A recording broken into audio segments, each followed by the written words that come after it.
오늘은요, 이 사람을 위하여라는 제목으로 말씀을 전하도록 하겠습니다. 더세움교회에 나오신 모든 분들을 주님의 이름으로 환영하고 축복합니다.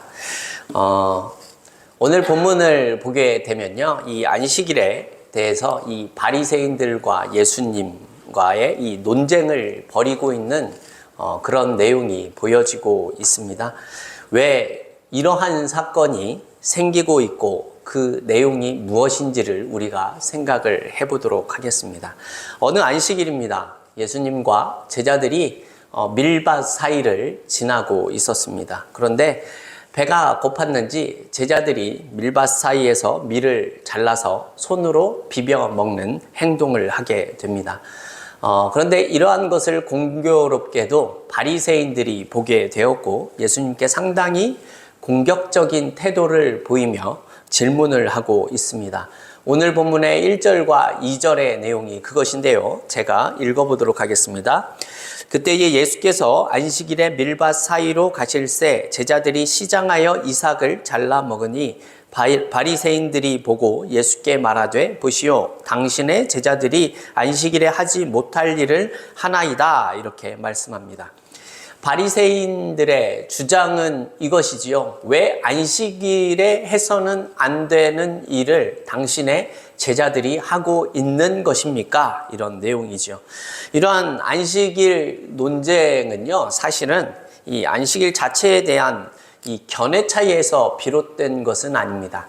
왜 그런가 하면요, 이 당시 유대 종교 지도자들의 그 구약 율법에 관련된 이 편협한 그런 형식주의의 모습이 이 지금 메시아 사이에서의 생각과 다르기 때문에 일어날 수밖에는 없었던 그런 사건이다라는 것입니다. 사실 이스라엘 사람들은 이 안식일을 철저히 지키기로 매우 유명한 사람들입니다. 그리고 안식일을 준수하기 위해서 매우 세부적인 지침까지도 많이 마련을 해놓은 만들어 놓은 그런 사람들인데요.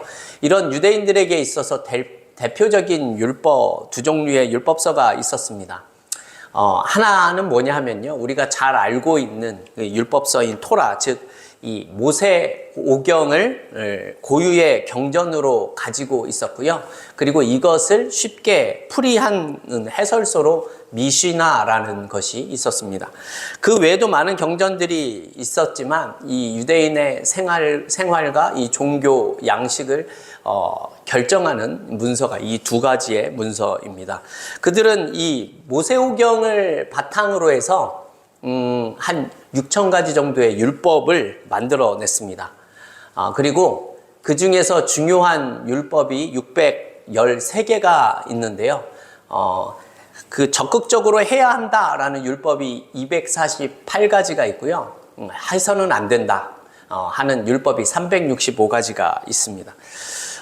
이러한 구전 율법을 예수님께서는 장로들의 유전이다 이렇게 표현을 하고 있습니다. 이것을 한 권의 책으로 이제 집필을 한 것이 미시나이고 이 미시나를 해석한 것이 우리가 잘 알고 있는 탈무드라고 보시면 됩니다. 그런데 이들의 주장을 보면 매우 재미있는 내용들이 참 많습니다. 안식일에 여인들은 이 거울을 봐서는 안 된다라고 합니다. 이유가 무엇인가 하면 거울을 보다가 흰머리가 발생을 하게 됐을 때 그 흰머리를 뽑는 것이 일을 한 것으로 간주되기 때문에 그 일로 인해서 안식일을 범하는 것이 되기 때문에 그렇습니다. 또 있습니다. 이 안식일에 1km 이상 여행을 하면 안 됩니다. 그런데 1km를 가다가 쉬었다가 또 가고 이렇게 반복을 해서 가게 되면 안식일을 어기는 것이 되지 않는다 이렇게 얘기합니다.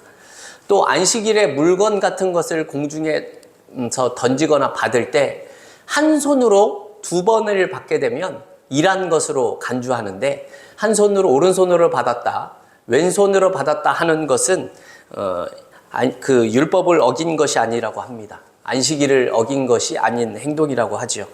그리고 다들 아시는 부분일 수 있지만 유대인들은 엘리베이터의 버튼을 누르는 것도 큰 무거운 것을 옮기는 행위에 속하기 때문에 그것도 일로서 간주합니다. 그런데 이들이 안식일에는 어떻게 하고 있습니까? 안식일을 어기지 않게 하기 위해서 안식일에는 엘리베이터의 버튼이 누르지 않도록 층마다 자동적으로 서고 열리도록 해놓았다라는 것입니다. 이 몇 가지에서도 알 수 있는 것이 무엇입니까? 이들은요, 하나님의 그 법의 그 내용은 잊어버리고 형식만을 가지고 있는 자들이 되었다라는 사실을 알 수 있죠. 그러면서 이들은 자신들이 지키는 모든 율법들은 잘 지키고 있는 그러한 자들이다라고 생각을 하고 있다라는 겁니다. 이러하기 때문에 이러한 일들을 행하고 있었던 이 바리새인들이 안식일을 지키기 위해서 얼마나 큰 노력을 했겠습니까? 그런데 예수의 제자라는 사람들이 안식일에 밀밭을 다니다가 밀을 끊어서 손으로 비벼 먹는 그런 모습을 보고서는 매우 공격적인 태도로 지금 예수님을 향하는 모습을 보여주고 있다라는 겁니다. 그렇다면 우리는 여기서 이 안식일에 대해서 생각을 해볼 필요가 있을 것 같습니다. 출애굽기 31장을 보게 되면 안식일에 대한 내용이 나오는데요. 안식일은 이스라엘 자손과 하나님과의 영원한 표징이다, 언약의 표징이다 라고 하면서 엿새 동안 천지를 창조하시고 7일에는 쉬어서 평안하셨다 이렇게 말씀하는 내용이 나옵니다. 그러면서 또 어떤 내용이 나오냐 하면요, 안식일에 일하는 자가 있다면 죽이라는 말씀까지도 등장을 하고 있습니다. 도대체 안식일이 무엇이길래 안식일을 범하는 자들을 죽이라고까지 이렇게 말씀하고 있는 것입니까? 이 안식의 의미에 대해서 생각을 해보겠습니다. 이 안식은요, 6일 동안 열심히 일했기 때문에 피곤해서 쉬는 단순한 쉼을 말하는 것이 절대로 아닙니다.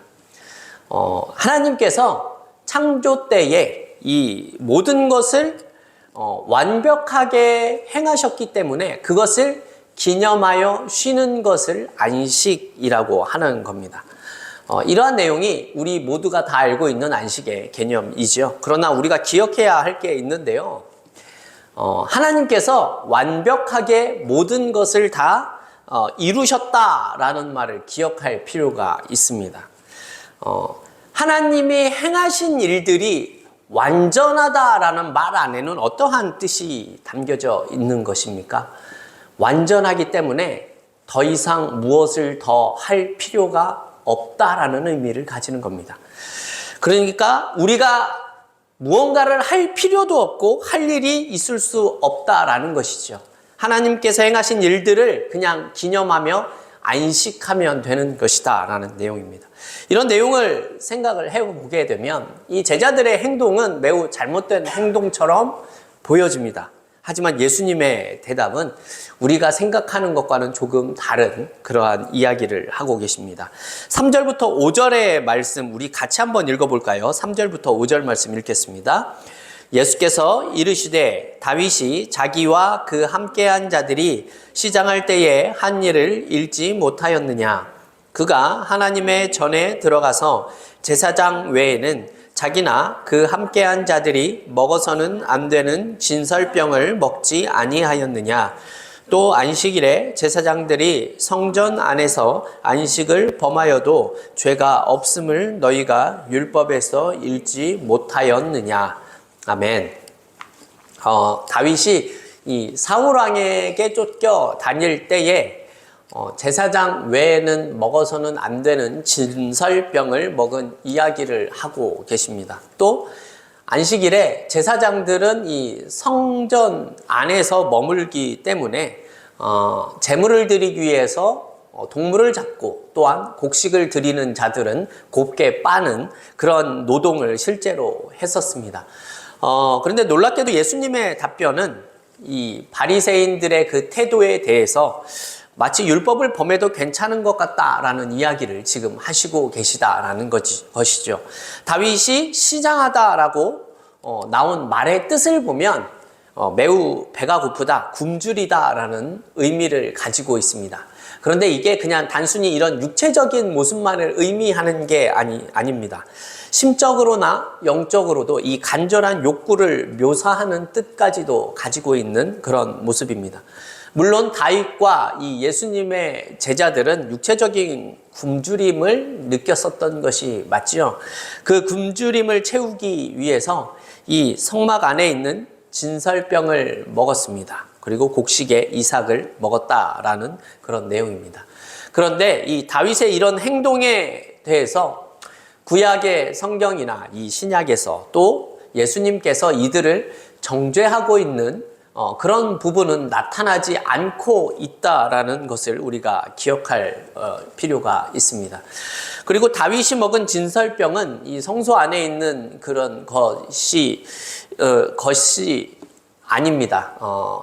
조금 더 쉽게 말씀을 드리면 이 당시에 진설병을 놓을 때에는 12지파를 기념해서 이 12지파의 진설병을 매 안식일마다 한 번씩 돌아가면서 이 성전 안에 진설을 해 놓았었습니다. 그런데 다윗이 먹은 것은 진열되어 있는 그런 것이 아니라 이 교체된 것을 먹었다라는 것인데요. 이 아히멜렉의 제사장, 아히멜렉의 허락을 받아서 먹었다라는 사실이죠.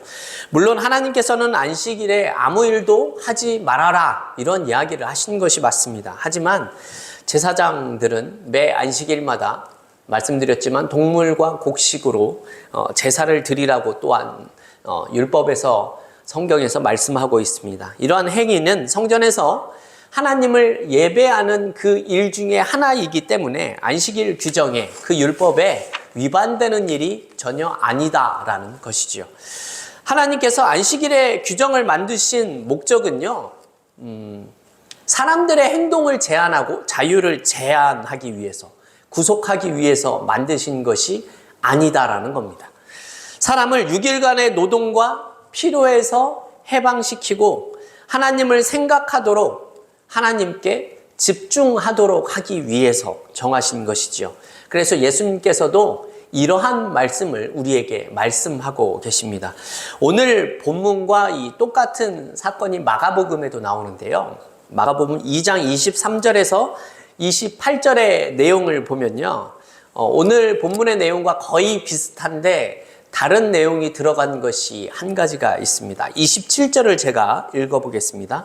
또 가라사대 안식일은 사람을 위하여 있는 것이요 사람이 안식일을 위하여 있는 것이 아니니라는 말씀입니다.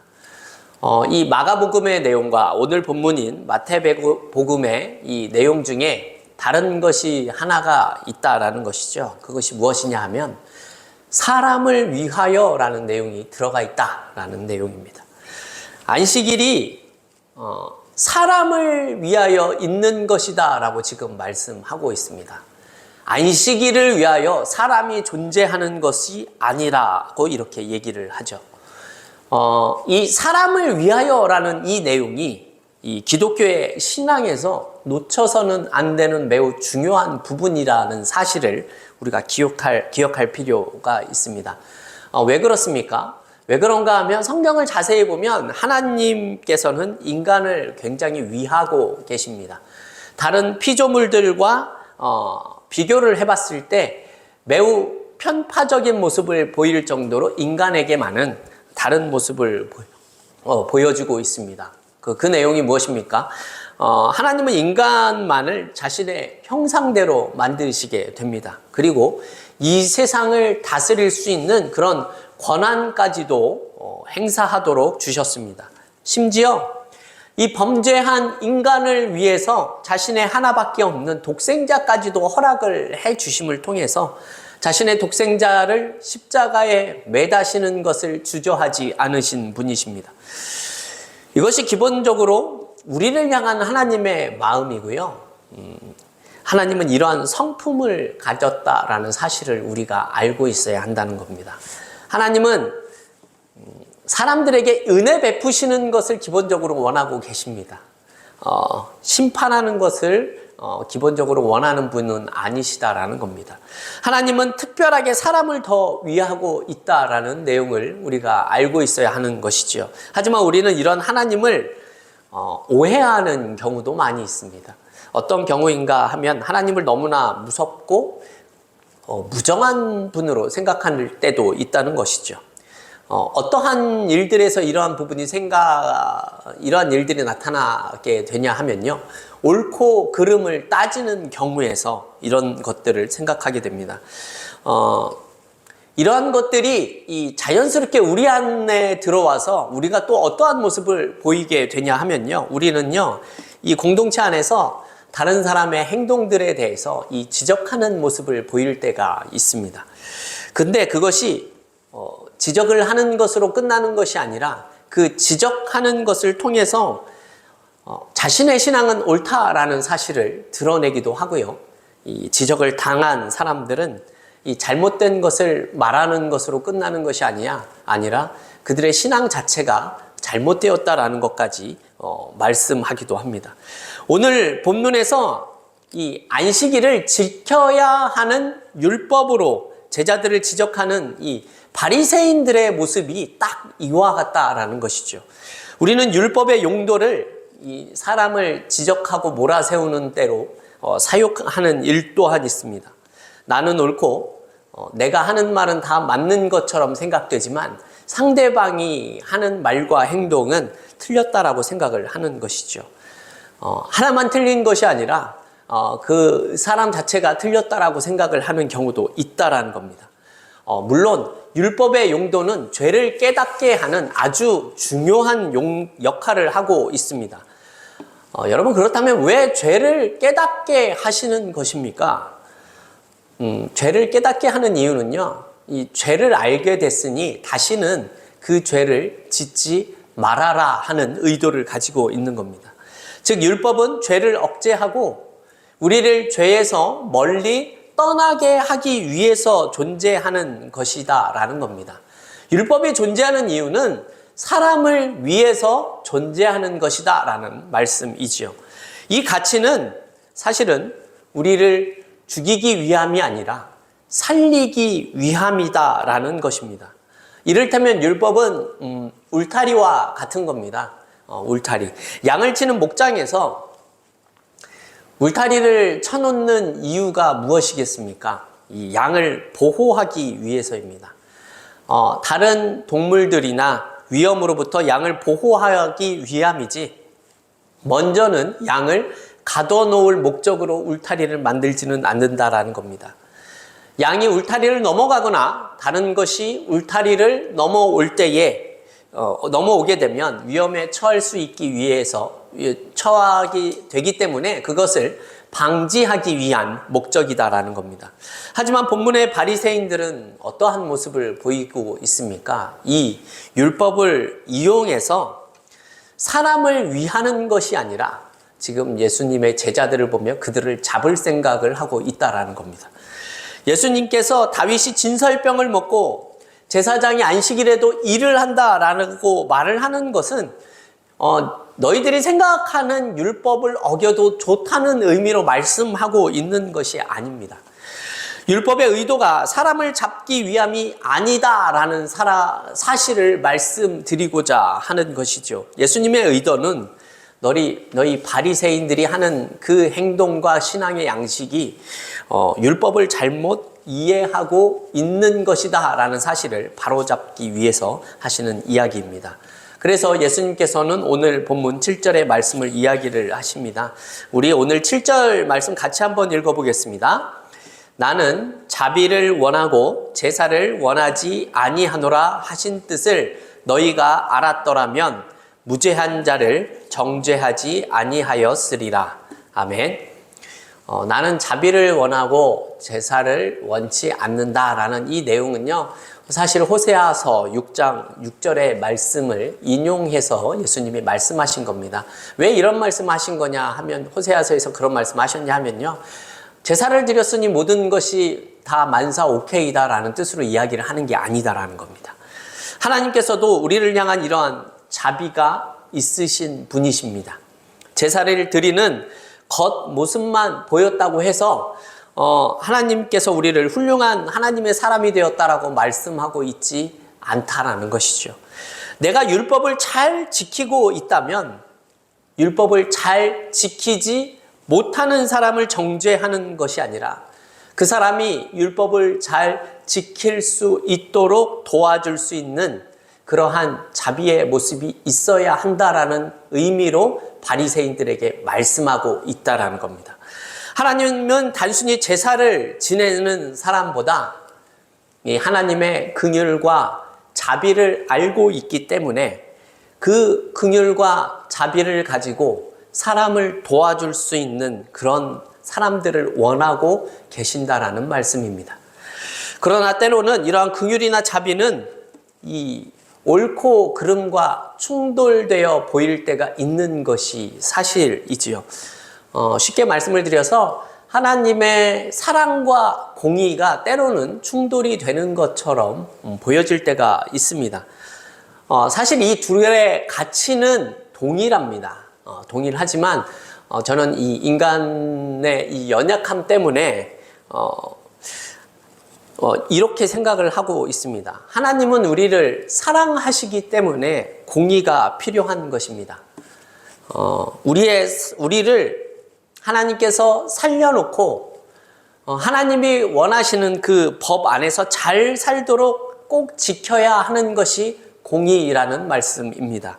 그러나 우리는 공의가 우선이 되면 살 수가 없습니다. 여러분, 우리의 삶은 공의가 우선이 되게 되면 우리는 이미 영원한 죽음을 기다리는 자로 그냥 이렇게 사는 인생을 살 뿐입니다. 사랑이나 자비나 용서 같은 것이 우리의 삶에 없으면 우리는 신앙생활이 불가능하다라는 겁니다. 왜 그렇습니까? 우리는 이미 예수를 믿기 전에 죽은 자의 모습으로 이 땅 가운데 살아가고 살아오고 있었기 때문에 그렇죠. 그런 우리를 살려주신 것이 하나님께서 우리를 향한 사랑이시고 자비의 모습입니다. 그러나 우리가 공의가 만을 생각을 하게 된다면 이런 모습들이 사라질 수 있다는 겁니다. 긍휼이나 자비 또한 옳고 그름이 충돌하는 상황이라면 다음과 같은 상황에서 우리는 어떻게 행하는 것이 좋을지 한번 생각을 해보도록 하겠습니다. 여러분, 경찰이요, 범인을 추격할 때 교통법규를 모두 지켜야 합니까? 아니면 법규를 어기면서까지 범인을 추격해야 하는 것입니까? 여러분, 이런 상황에서 교통법규를 다 지키게 되면 범인을 잡을 수가 없습니다. 법규를 어겨도 된다라는 의미가 아닙니다. 때로는 이 법규를 어겨가면서까지 범인을 잡으려고 하는 것은 그들이 저지르는 더 큰 잘못을 방지하기 위함이다라는 말씀입니다. 이것은 다른 사람에게 또 다른 피해를 입히지 않기 위해서이기도 하지요. 그래서 법규를 어기면서 범인을 쫓고 잡아야 하는 것입니다. 또 한 가지 사례를 말씀드려 보겠습니다. 여러분, 위급한 환자가 있는 앰뷸런스도 마찬가지이죠. 앰뷸런스가 신호를 지키지 않고 다른 차들을 앞질러서 빠르게 달려갑니다. 왜 그렇습니까? 여러분, 사람을 살리기 위해서입니다. 때로는 법규를 어길 때가 있는 것은 위급한 환자를 살리기 위함이 목적이다라는 겁니다.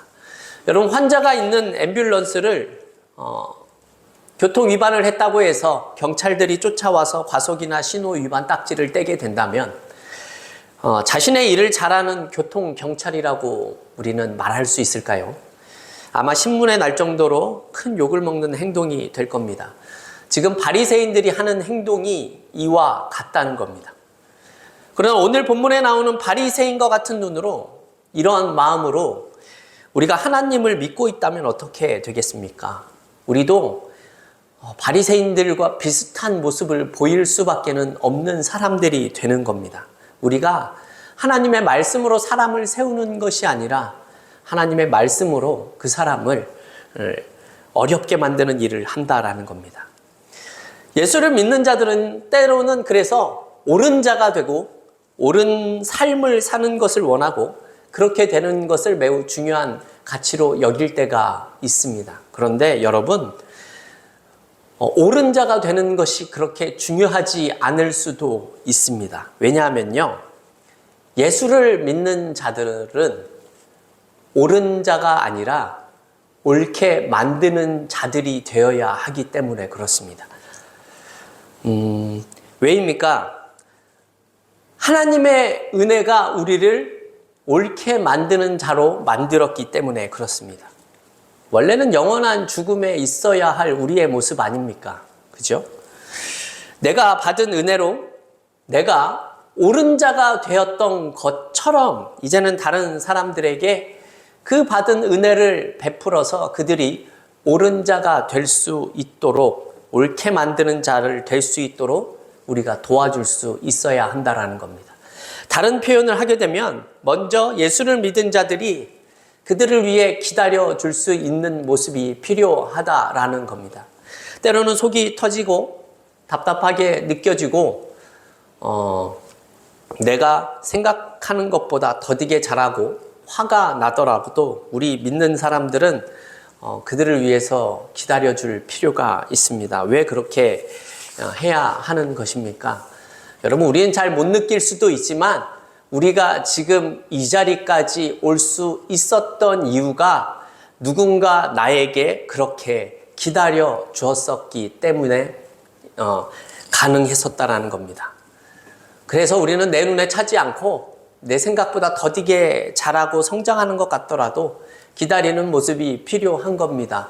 우리가 자녀들을 기다려주는 것처럼 말입니다. 내가 이러한 은혜를 받았으니 나만 은혜를 받은 자의 삶으로 살아가다 끝나는 것이 아니다라는 겁니다.